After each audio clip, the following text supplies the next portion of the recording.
Quem presenciou o início daquele dia conta que tudo começou com um clima estranho no apartamento de cobertura onde Gustavo Montenegro vivia, como se houvesse uma tensão silenciosa antes de qualquer palavra ser dita.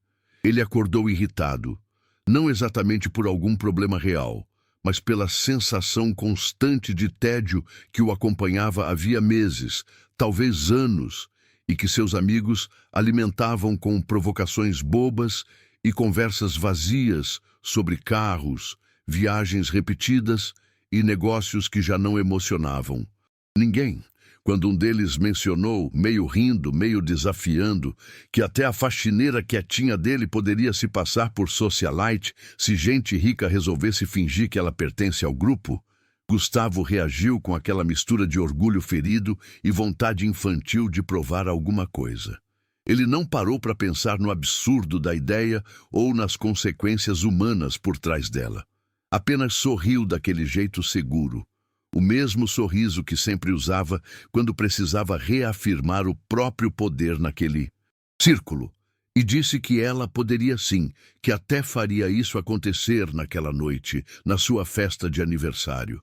De alguma forma, enquanto ele descia as escadas para tomar café e a equipe já se movia pela casa, ninguém imaginava que aquele comentário despretensioso seria a faísca de algo que mudaria tudo, sobretudo para Helena, que começava o expediente acreditando que seria só mais um dia cansativo, mas previsível, sem saber que seu nome já estava sendo usado como moeda de aposta entre pessoas que não faziam ideia de quem ela realmente era. Helena chegou cedo, carregando no semblante a praticidade de quem está acostumada a dividir vida, trabalho e estudos num equilíbrio quase acrobático. Ela vinha direto de uma noite mal dormida, tentando finalizar um exercício da faculdade, mas ainda assim mantinha aquele foco calmo que chamava a atenção apenas de quem prestava atenção de verdade. Enquanto ela organizava os produtos de limpeza e prendia o cabelo num coque improvisado, Gustavo observava, de longe, ainda embalado pela empolgação imatura da aposta, convencido de que nada ali tinha peso emocional. Para ele era só um experimento social divertido, algo para distrair os amigos na festa. O narrador onisciente sabe, porém, que dentro dela havia uma espécie de orgulho silencioso, o mesmo que ela carregava desde pequena, quando os pais lhe ensinaram que dignidade não depende da função que se exerce. Por isso, quando Gustavo se aproximou e lançou o convite de forma estranhamente casual, quase como se fosse um favor que ela lhe devia, Helena sentiu primeiro confusão, depois desconfiança e, por fim, aquele incômodo fundo que nasce quando algo não encaixa. Ela não disse nada de imediato, mas percebeu nos olhos dele uma intenção que não era tão inocente quanto ele fingia. E foi nesse instante, antes mesmo de ouvir os detalhes, que ela teve um pressentimento incômodo de que aquele dia não seria como os outros. Embora nem de longe imaginasse o tamanho da ferida que estava prestes a ser aberta, e o quanto, ironicamente, aquela mesma ferida iria revelar forças que ela não sabia que tinha. Quando Helena finalmente ouviu a explicação completa, não foi num discurso direto ou honesto, mas sim no jeito displicente com que um dos amigos de Gustavo deixou escapar o verdadeiro motivo do convite, rindo alto no corredor como se estivesse comentando uma piada interna. A humilhação veio como um choque quente, daqueles que deixam o estômago revirando e a mente tentando acompanhar o ritmo acelerado do que acabou de acontecer. Ela absorveu cada palavra, cada gesto de desdém, e naquele instante sentiu como se todos os anos de esforço, estudo e trabalho duro fossem reduzidos a uma caricatura diante daqueles homens que mal sabiam seu nome. O narrador onisciente sabe que ela pensou em ir embora imediatamente, pedir demissão ali mesmo, desaparecer antes que algo pior acontecesse, mas também houve outra coisa dentro dela, uma indignação que surgiu rápida, quase instintiva, como se viesse de todas as vezes em que alguém tentou diminuí-la por ser filha de trabalhadores humildes. Em vez de fugir, ela respirou fundo, sentiu o peso daquela dor e percebeu, com uma clareza inesperada, que não deixaria que transformassem sua vida em entretenimento barato. A decisão ainda não tinha forma, mas já existia, pulsando forte enquanto ela terminava a limpeza com movimentos rígidos, tentando não mostrar que por dentro estava tremendo. Gustavo, por sua vez, começou a perceber a situação, escapar de um controle que ele nunca teve de verdade. Ele não era cruel por essência, mas era alguém acostumado a viver numa bolha onde tudo era permitido, especialmente quando envolvia provar alguma vantagem social diante de amigos igualmente entediados. Quando viu Helena se afastar com o rosto sério, algo dentro dele, ainda confuso, registrou que aquela não era a reação que ele esperava. Pela primeira vez desde que abriram a boca para fazer a aposta, ele sentiu um incômodo real, como se tivesse despertado para o fato de que havia atravessado um limite ético que nunca havia parado para considerar. O narrador sabe que Gustavo pensou em desfazer tudo ali mesmo, mas o orgulho e o medo de parecer fraco diante dos amigos o impediram de falar. Em vez disso, ficou observando Helena de longe, tentando interpretar os sinais, percebendo detalhes que antes ignorava. O jeito dela apertar as mãos, a postura rígida, a expressão de alguém segurando uma tempestade por dentro. Só então ele começou a perceber que aquela aposta idiota tinha um peso humano e que talvez, pela primeira vez em muito tempo, ele tivesse subestimado completamente alguém que merecia muito mais respeito do que qualquer pessoa presente naquela conversa. Ao terminar o turno, Helena saiu do prédio com passos apressados, levando consigo uma mistura de raiva, vergonha e uma determinação que ainda estava tomando forma. Ela caminhou até o ponto de ônibus com a respiração pesada, tentando organizar mentalmente tudo o que tinha ouvido. Não era apenas a aposta que a machucava, mas o jeito como tinham rido dela, como se sua vida inteira pudesse ser reduzida a uma brincadeira. Enquanto esperava o ônibus, a mente dela voltava às conversas da noite anterior com as colegas da faculdade, que sempre insistiam que ela tinha talento demais para ficar escondida atrás de um carrinho de limpeza. O narrador onisciente sabe que, ali naquele ponto, Helena teve um dos pensamentos mais importantes do dia. Se tentavam ridicularizá-la, transformando-a numa caricatura, ela poderia fazer o movimento inverso e mostrar quem realmente era. Não para provar algo a Gustavo ou aos amigos dele, mas a si mesma. Foi aí que a decisão ganhou forma. Ela iria à festa, não como peça da aposta, mas como alguém consciente do próprio valor.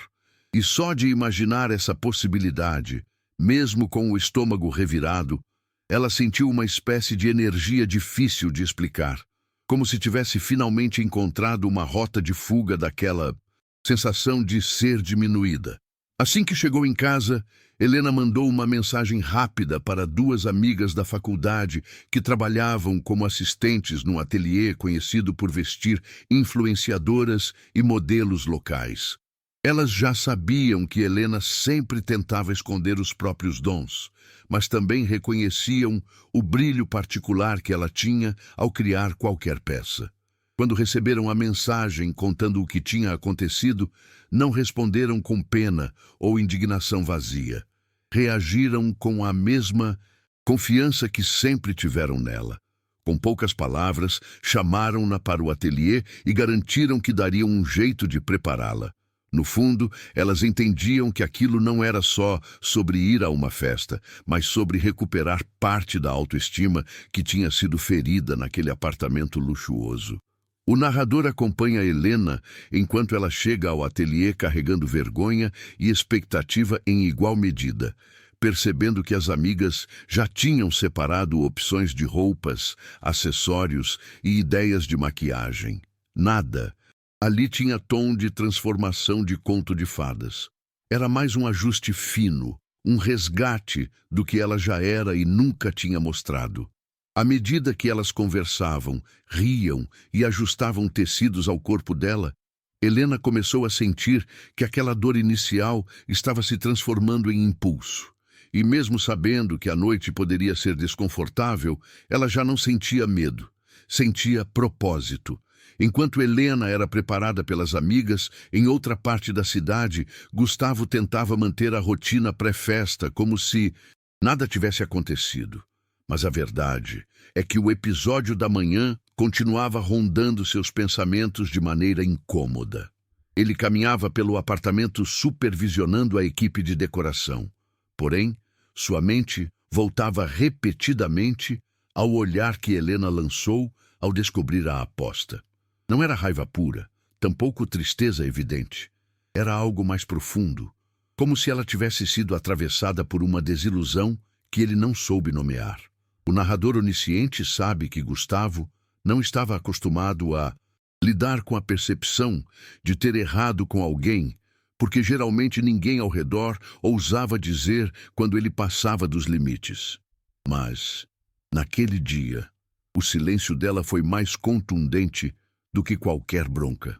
Conforme as horas avançavam, Gustavo começou a questionar por que precisava da aprovação daqueles amigos superficiais e por que sentia a estranha necessidade de justificar seu comportamento para si mesmo, como se buscasse uma desculpa moral que não existia. Ele tentava se convencer de que era só uma brincadeira inocente, mas no fundo já percebia que se Helena aparecesse, a dinâmica da noite inteira mudaria. E ele não tinha certeza se estava preparado para encarar isso. No ateliê, Helena observava o próprio reflexo com um misto de surpresa e reconhecimento, como se estivesse vendo uma versão de si mesma que sempre existiu, mas que ela raramente tinha coragem de mostrar. As amigas ajustavam cada detalhe com cuidado, respeitando quem ela era, sem exageros que pudessem transformá-la em algo distante da própria personalidade. A maquiagem realçava seu olhar firme, as roupas valorizavam sua postura naturalmente elegante, e o que mais chamava a atenção não era o conjunto visual, mas a mudança sutil na maneira como ela se enxergava. O narrador percebe que, por dentro, Helena ainda carregava um nó na garganta, lembrando cada palavra do deboche que ouviu mais cedo. Mas agora esse nó tinha virado combustível. Ela não iria à festa para performar riqueza ou impressionar a elite que a menosprezava. Iria para mostrar que a aposta não a definia. Enquanto caminhava pelo ateliê, experimentando os últimos ajustes, algo dentro dela finalmente estabilizava. Uma sensação de que, independentemente do que acontecesse naquela noite, ela não sairia dali diminuída. Essa certeza era nova, forte e quase reconfortante, como se finalmente estivesse tomando posse de um espaço interno que sempre hesitou em ocupar. A festa começou antes mesmo de Helena chegar, com convidados percorrendo o apartamento de Gustavo, como se fosse um cenário montado para ser admirado, mas sem realmente enxergar nada além de si mesmos. A música alta, as luzes espalhadas e o cheiro forte de perfumes caros criavam uma atmosfera estudada para impressionar, embora todos ali parecessem carregados de uma necessidade desesperada de validação. Gustavo circulava entre grupos, tentando aparentar leveza, mas o narrador onisciente percebe como ele, vez ou outra, desviava o olhar para a porta principal, como se aguardasse algo que não conseguia admitir. Os amigos faziam comentários maldosos sobre a tal experiência social que esperavam ver, rindo como adolescentes inquietos, o que deixava Gustavo cada vez mais desconfortável. Ele começou a perceber o quanto aquelas conversas eram vazias e o quanto se sentia deslocado no próprio aniversário. Quando um deles perguntou de maneira zombeteira se a faxineira já estava pronta para o show, Gustavo finalmente sentiu o peso real da situação. A noite tinha virado uma vitrine de arrogância, e ele, mesmo relutante, era o responsável por isso. Mas sem coragem para enfrentar o grupo, ficou em silêncio, segurando um copo que já nem lembrava de ter pegado. Enquanto isso, Helena estava dentro do carro de uma das amigas, respirando fundo a cada semáforo fechado. O narrador conhece o turbilhão interno que a acompanhava no trajeto. Não era medo de errar, nem receio de parecer deslocada, mas sim a ansiedade natural de quem sabe que está prestes a entrar em um ambiente onde será julgada por detalhes que nunca tiveram importância no seu cotidiano. Ela olhava para as mãos apoiadas no colo e lembrava da fala do pai, sempre repetida antes de entrevistas de emprego. Anda com a cabeça erguida porque a gente não deve nada a ninguém. Aquilo a fortalecia. Quando o carro se aproximou do prédio luxuoso, ela observou a fila de veículos na entrada e sentiu um frio na barriga. Mas dessa vez, o frio tinha outro tom. Não era paralisante, era um sinal de que estava viva, consciente e preparada para enfrentar o que viesse. Ao descer, percebeu alguns olhares curiosos de convidados que chegavam ao mesmo tempo, mas não recuou. Caminhou com postura tranquila, quase despretensiosa, como se aquele fosse apenas mais um compromisso. E por mais que o coração batesse rápido, havia uma firmeza nova ali dentro, como se finalmente estivesse autorizada a ocupar o próprio espaço no mundo, sem pedir licença. Quando Helena entrou na festa, houve um silêncio breve, quase imperceptível, mas suficiente para que algumas pessoas desacelerassem a conversa e observassem sua chegada com aquele tipo de curiosidade que nasce quando algo foge do padrão. Ela não se apressou. Não tentou parecer maior ou menor do que era, simplesmente caminhou com naturalidade, como alguém que não tinha nada a provar. O narrador onisciente percebe que, naquele primeiro minuto, muitos convidados tentaram encaixá-la mentalmente em alguma categoria. Conhecida, influenciadora nova, amiga de alguém importante, talvez estilista, sem sequer imaginar quem ela realmente era. Gustavo, que estava perto do bar, virou-se para ver o motivo de tanta atenção dispersa e, ao reconhecê-la, sentiu o coração acelerar de surpresa. Ele não esperava que ela fosse aparecer, muito menos daquele jeito, tão segura e tão dona de si.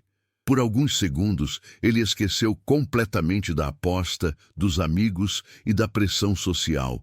Ficou apenas observando Helena com uma sensação estranha, quase desconcertante, como se estivesse vendo alguém que nunca tinha enxergado de verdade. A expressão dele mudou sem que percebesse, deixando transparecer algo entre admiração e culpa, um incômodo que nem a música alta conseguiu disfarçar. Os amigos de Gustavo, porém, não demoraram a reagir com cochichos e olhares enviesados, tentando encontrar brechas para manter o ar de superioridade que carregavam desde cedo. Mas a presença de Helena desmontava, sem esforço, qualquer narrativa que eles tinham criado. O narrador percebe que foi justamente isso que os deixou desconfortáveis. Ela não parecia deslocada, não demonstrava insegurança, e isso tornava impossível reduzi-la à caricatura que tinham imaginado. Helena observava o ambiente com atenção, percebendo as expressões, os comportamentos repetidos, as conversas superficiais, e por dentro sentia algo inesperado. Não era ela quem estava fora de lugar. Eram eles que pareciam exagerados demais, ensaiados demais, presos a um tipo de vaidade que não fazia sentido algum para quem já tinha enfrentado problemas reais. Quando Gustavo finalmente se aproximou, carregando uma mistura de nervosismo e arrependimento, Helena percebeu de imediato a hesitação dele, o que só reforçou a sensação de que aquela noite estava revelando mais sobre ele do que sobre ela. E apesar da tensão, havia em Helena uma tranquilidade madura, como se tivesse atravessado um portal interno e já não se deixasse afetar pelo julgamento daqueles que nunca entenderiam sua história.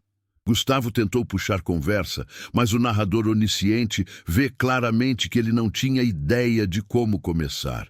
A frase ensaiada que estava na ponta da língua sumiu assim que olhou para Helena de perto.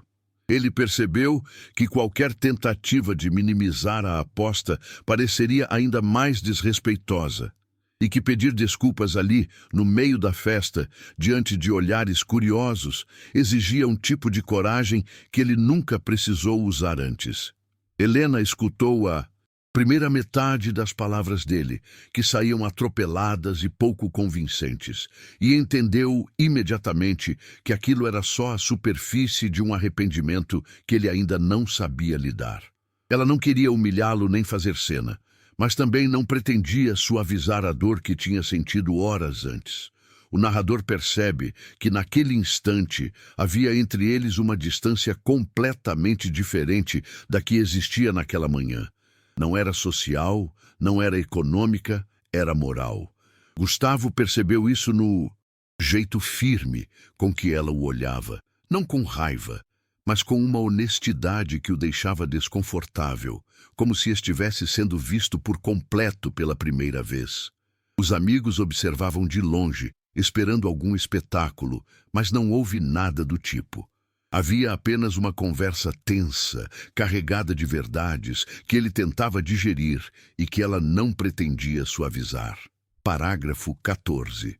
Aos poucos, a postura de Helena começou a mudar algo no ambiente. Não porque ela estivesse tentando impressionar, mas porque sua presença expunha, sem esforço, a superficialidade que dominava a festa. O narrador onisciente percebe que Gustavo sentiu isso antes mesmo de conseguir nomear. Era como se a entrada dela tivesse deslocado o centro de gravidade do lugar. Ele achava que tinha controle sobre tudo: a decoração, a música, o comportamento dos convidados, mas não tinha previsto que alguém como Helena, sendo apenas ela mesma, desarmaria tanta pretensão ao redor. Enquanto conversavam, pessoas que nunca teriam se aproximado dela por iniciativa própria começaram a observá-la com um interesse diferente, não mais por diversão ou aposta, mas por uma curiosidade genuína que surgia quando alguém quebra expectativas sem esforço. Helena, por sua vez, mantinha-se centrada, absorvendo tudo sem permitir que isso definisse seus próximos passos. Dentro dela, havia um entendimento claro de que aquela noite não era sobre aceitação da elite, e sim sobre não permitir que outras pessoas decidissem quem ela podia ser. E essa consciência, tão simples e tão forte, começou a alterar silenciosamente a dinâmica que Gustavo sempre acreditou controlar. Com o passar das horas, a festa pareceu se reorganizar ao redor de Helena, mesmo que ninguém admitisse isso em voz alta. O narrador onisciente percebe como algumas convidadas, movidas por uma mistura de curiosidade e insegurança, começaram a puxar conversa com ela, tentando entender de onde vinha aquela elegância que não parecia comprada nem fabricada. Helena respondia, com calma, sem se diminuir, mas também sem adotar o tom arrogante tão comum naquele círculo. À distância, Gustavo observava a naturalidade com que ela transitava entre pessoas que, horas antes, teriam torcido o nariz para sua presença. Ele sentia algo que não sabia decifrar direito. Não era o orgulho, mas uma admiração inquieta, acompanhada de uma sensação incômoda de que aquele encontro estava revelando limitações profundas na maneira como ele enxergava o mundo. O narrador sabe que até os amigos dele começaram a perder energia na zombaria inicial, porque perceberam que a própria postura deles estava ficando deslocada, quase infantil, diante da serenidade com que Helena conduzia a noite. E pela primeira vez, Gustavo se sentiu pequeno, não por causa da fortuna dos outros, mas diante da maturidade de alguém que ele jamais tinha considerado além do papel que exercia na casa. Em determinado momento, quando Helena se afastou para respirar um pouco numa área menos movimentada da varanda, Gustavo a seguiu quase sem perceber, guiado por uma mistura de culpa tardia e vontade de esclarecer algo que ele mesmo ainda não tinha conseguido formular. O narrador percebe que Helena sabia que ele se aproximaria, mas não estava disposta a suavizar nada. Não depois de tudo. Quando ele tentou, desta vez com mais sinceridade, pedir desculpas, as palavras saíram lentas, sem aquela confiança exagerada que costumava acompanhá-lo. Ele não tentava justificar a aposta, apenas reconhecia que tinha sido cruel, mesmo que não tivesse percebido na hora. Helena ouviu com atenção, não por gentileza, mas porque sabia que aquele tipo de confronto era necessário para que qualquer coisa mudasse. Havia firmeza no olhar dela quando respondeu de forma direta, deixando claro que o problema não era a aposta em si, mas o fato de que ele jamais tinha tentado vê-la como pessoa antes daquele dia. E quando Gustavo ficou em silêncio, absorvendo a verdade dura que acabara de ouvir, algo dentro dele, finalmente, cedeu. Uma parte da arrogância estrutural que sempre guiou suas escolhas começou a se desfazer sem que ele conseguisse evitar. Depois da conversa na varanda, Helena voltou para o salão com uma tranquilidade que não tinha no início da noite. O narrador onisciente sabe que por dentro ela estava exausta, mas também estranhamente fortalecida, como se tivesse atravessado algo intenso demais para ser explicado, mas necessário demais para ser evitado. A partir daquele momento, a postura dela mudou, sutilmente, não por arrogância, e sim por consciência. Ela já não se preocupava com olhares ou julgamentos, porque percebeu que nada ali tinha poder real sobre quem ela era. Enquanto caminhava de volta para o interior da festa, algumas pessoas continuaram tentando puxar conversa, mas agora era ela quem decidia o que valia seu tempo e sua energia. Gustavo observava de longe, percebendo que sua tentativa de desculpa, mesmo imperfeita, tinha desencadeado dentro dele uma mudança que não sabia como administrar.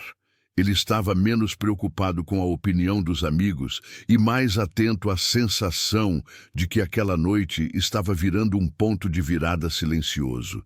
Desses que parecem pequenos na hora, mas que depois ficam marcados como o instante em que tudo começou a se reorganizar internamente. E sem perceber, ele foi se afastando dos mesmos amigos que antes definiram tanto suas escolhas, como se o peso deles tivesse perdido completamente o sentido. Em um determinado momento, quando a música mudou para algo mais calmo e a movimentação do salão ficou menos caótica, Helena decidiu encerrar a noite por conta própria. O narrador percebe o alívio que ela sentiu ao escolher ir embora no momento certo, sem esperar por qualquer validação externa. Ela avisou discretamente as amigas que já tinha terminado ali e, ao sair, sentiu um vento frio no rosto que trouxe a sensação de que aquele dia tinha sido maior do que qualquer um imaginaria. O porteiro a reconheceu de outros turnos de trabalho, mas não fez perguntas. Apenas acenou com respeito, como se percebesse que ela carregava consigo algo transformado. Lá de cima, Gustavo viu Helena indo embora e sentiu uma urgência repentina de alcançá-la, não para tentar segurar nada, mas para agradecer de forma mais clara. Ele desceu as escadas internas com o coração acelerado, sem saber se chegaria a tempo. O narrador acompanha o momento em que Helena, já perto da calçada, ouviu o chamado dele. Um chamado simples, sem domínio, sem exigência. E decidiu parar por um segundo, apenas por educação, não porque precisasse de qualquer encerramento emocional. E foi nesse segundo que algo importante aconteceu. Algo discreto, mas transformador para ambos. Gustavo não fez discurso. Não tentou conquistar nada, não prometeu mundos, ele apenas agradeceu. Agradeceu por ela ter ido, por ter enfrentado uma situação que nunca deveria ter acontecido, por ter mostrado algo que ele mesmo não sabia que precisava ver. O narrador onisciente sabe que aquilo custou para ele mais do que parecia. Não pela dificuldade de falar, mas porque pela primeira vez ele estava fazendo algo sem esperar retorno, sem buscar aprovação, sem tentar impressionar. Helena ouviu tudo com serenidade, sem se deixar levar por emoção excessiva. Ela entendeu que aquela fala, por mais simples que fosse, marcava um tipo de reconhecimento que ele nunca teve coragem de fazer antes. E, mesmo sem dizer muito, deixou claro que sua vida não dependia de nada que viesse dele. Seu futuro, seus estudos, seus sonhos estavam em suas próprias mãos, como sempre estiveram. Quando ela finalmente acenou com um gesto leve e seguiu em direção ao carro que tinha acabado de chamar, Gustavo percebeu que não tinha controle sobre nada daquela noite. E pela primeira vez, isso não o fez sentir pequeno, mas real. Horas depois, já de madrugada, quando Helena chegou em casa e tirou os sapatos com um suspiro profundo, sentiu que algo dentro dela tinha se reorganizado de forma definitiva. Narrador percebe que ela ainda estava processando tudo, mas uma consciência nova já se acomodava em seu peito. Ela não era a funcionária subestimada da manhã, e sim a mulher que tinha enfrentado uma sala cheia de gente que acreditava ter o direito de definir seu valor, e venceu. Do outro lado da cidade, Gustavo estava sentado sozinho na sala vazia da própria festa, encarando um ambiente que parecia diferente, como se tivesse perdido a cor. Ele percebeu que algo tinha virado dentro dele também. Um tipo de vergonha produtiva que, pela primeira vez, o empurrava para longe da arrogância que sempre o guiou.